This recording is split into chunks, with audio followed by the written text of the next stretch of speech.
Ladies and gentlemen, this is a rematch scheduled for 12 rounds, and it will be for the British Commonwealth and WBA Continental Heavyweight Championships. Brought to you by Riyadh Season and the General Entertainment Authority, GIA, with Frank Warren for Queensberry Promotions, Bob Arum for Top Rank Incorporated, Eddie Hearn for Matchroom Boxing, Gold Star Promotions, Boxer and Sella, along with their great sponsors: Saudi Tourism Authority, Saudi National Bank, STC, Dr. Suleiman Al Habib Medical Group, Saudia Airlines, New Muraba Development Company, and Lucid Motors. It is sanctioned by the British Boxing Board of Control, Steward in Charge Guy Williamson, MBE, along with the World Boxing Association. President Gilberto Mendoza Jr., Supervisor Carlos Chavez, CBC Supervisor Debbie Down. Our three judges assigned, all from England, will be Mark Bates, Steve Gray, and John Latham. Our referee in charge, third man in the ring, will be Victor Laughlin of Scotland. Introducing to you first the challenger, fighting tonight out of the blue corner. He comes to the ring wearing black trunks with white and weighed in officially at 271.3 pounds. Coming to us from Burton-on-Trent, Staffordshire, England, a 2020 Olympic bronze medalist. He is now undefeated as a professional with 8 wins, 1 draw, 6 of his 8 wins coming by way of knockout. Ladies and gentlemen, please welcome Fraser the Eraser Clarke.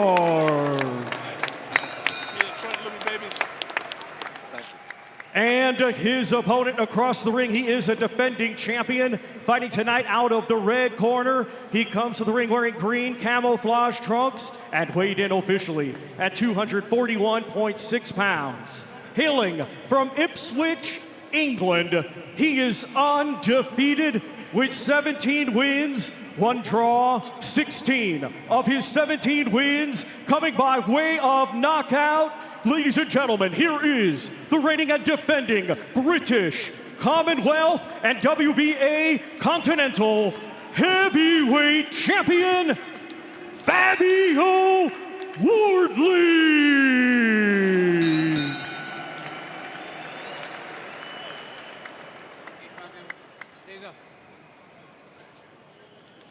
Okay, boys, you've had your instructions. Remember, obey my commands at all time. Defend yourselves at all time. Both belt lines are fine. Anything below this will be regarded as low. Best of luck. God bless. Touch gloves.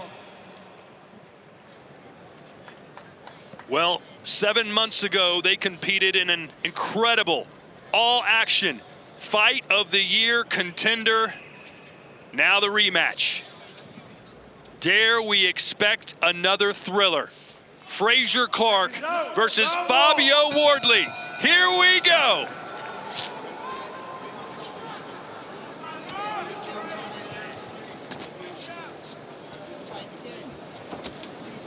Want to see who will get the ribbon first with that jab. Fabio Wardley, I'd like to say he neglected it in the first fight. Fraser Clarke, I mean, you'd have to argue that that is his best shot. So who can find the range? Who can get the ribbon with that shot? And that's going to help them find their right hand. Great! I'm going. Clarke doubled the jab. He had great success. He brought the uppercut behind it. Great! I'm up. Several times. And that was his best punch of the first fight.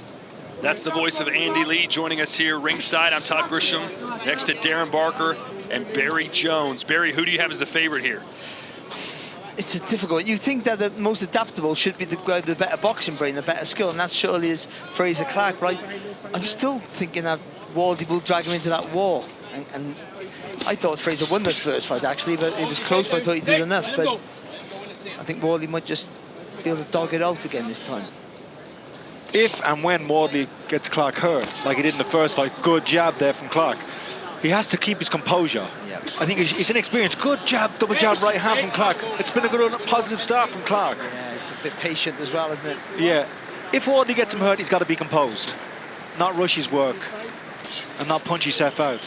For Clarke is to keep it a technical contest. Don't mix it too much. Don't try and bang with the banger. Keep it a boxing match. Make Wardley move his feet, because Wardley, due to his inexperience as an amateur boxer, no amateur experience, he can't punch and move his feet at the same time. He has to be set to punch. You'll see he holds his feet a lot, but when he moves his feet, he's not half as effective. But the problem is with Wardley, he will commit to an attack. I mean, and he will lose his shape and he will swing. That's just the way he does it. That's the What happens when he lands? Wardley already has He's gotta stay Fraser Clarke composed. in trouble downstairs and upstairs. He's got to keep his composure now. This is the important moment for Wardley. He's just been hurt himself. Uppercut With a from left hook, from yeah. Clarke. He's got to keep his composure now, Wardley. They call this round 13. They're taking it where they left off, and down goes Clarke. Shoot hands! He doesn't look good. Feet are no good. His feet are no good. It's over. Round 1 KO. Fabio Wardley's done it. First round destruction of Fraser Clarke. Fabio Wardley. Take a bow. That was impressive. That's what we want to see. Heavyweight boxing, knockouts. Do you know what? He commits to every attack. But again, there's that looping right hand of his. Every time he lets it go, and we spoke about that before the fight about Clarke having to roll underneath it if he could, but he got caught again.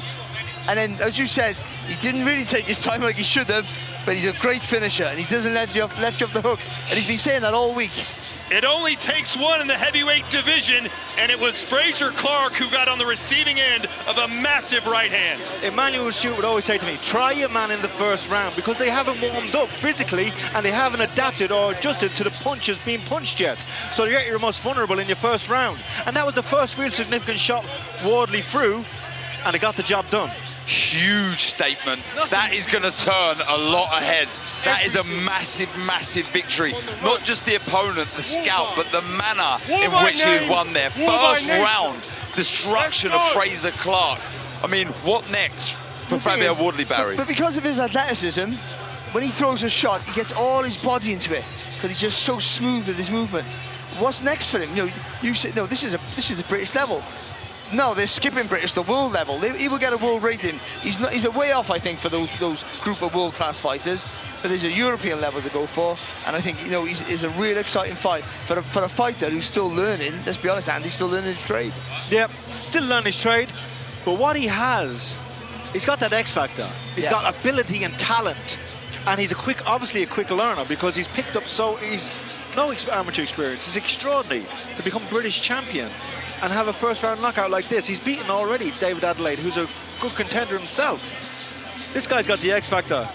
He can go really far. He has something that you can't teach. He's fearless. Yeah, no fear. I mean, you can't give that to anybody. You've got it or you haven't. And remember this, guys, he only sparred for the first time at age 20, so he's going to get better and better every fight he has. He has absolutely no right to be putting in performances like that, and that's where it shows he's obviously hard-working, he has natural talent, and carries ridiculous power in that right hand of his. And also, Todd, you say that, even though he's had wars, he's relatively fresh. Because you haven't had, like we had, the long amateur careers when we were 10 years of age. He started when he was sparring when he was 20.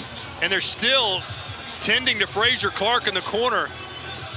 That's how massive a shot that was from Fabio Wardley, who is now 18-0-1 with 17 KOs. And he said coming into this fight, his big quote was, "I want to take his head off his shoulders," and he nearly did it, Andy. Yeah, he nearly did it.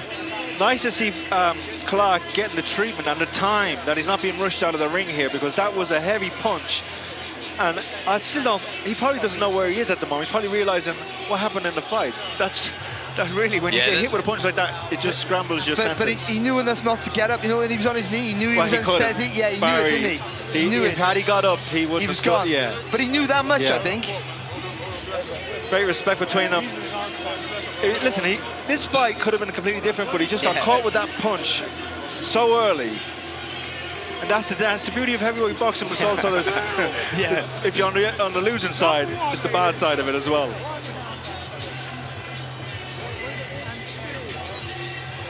So they've had two fights. won a fight of the year contender, an absolute war of attrition, and then a devastating knockout like that. That's not bad. Not bad at all.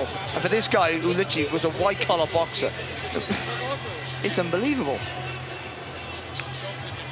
Yeah, it was a bit of a chess match to start with. The first few seconds, no one really establishing anything, and it was just a big, wide overhand right from Wardley, and you can see it scrambled the senses of Frazer Clarke. The legs were there, and you felt here he may just slightly have recovered. He was trying to fire back with a little left hook, the right uppercut. Then there was another right hand that completely took everything away from Frazer Clarke, and you could see the eyes there. And he gets a free shot when he turned on the corner. When he turns around, if he win a turn around, the referee has to say break. When he did turn around, he had a free shot there for a second there, Wardley, and that probably finished it.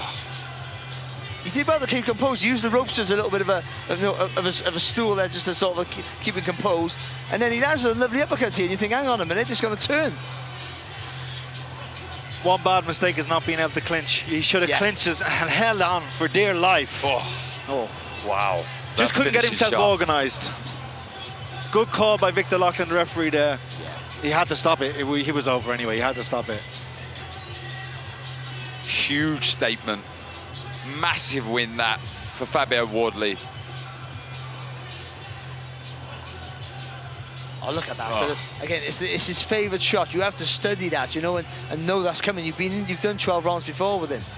And he's so unorthodox because he's a novice, you could say, in comparison to the pedigree that Frazer Clarke has. Frazer Clarke's used to fighting people with very good fundamentals, straight shots. So when you've got someone like Fabio Wardley who's throwing shots from all angles, you don't really know how to prepare for that. Incredible finish. Wow. Fabio Wardley. He made it look easy. The biggest win of his life by far, and now, where does he go from here? The biggest stage in boxing, Riyadh season, and Fabio Wardley stands tall after knocking out Frazer Clarke in round 1. You look good, don't worry, kid, as he winks at the camera. Ladies and gentlemen, here is the official time. 2 minutes, 28 seconds of round number 1. Our referee in charge, Victor Loughlin, waves off the contest. Therefore, your winner by way of technical knockout, still undefeated, and still British Commonwealth and WBA Continental Heavyweight Champion, Fabio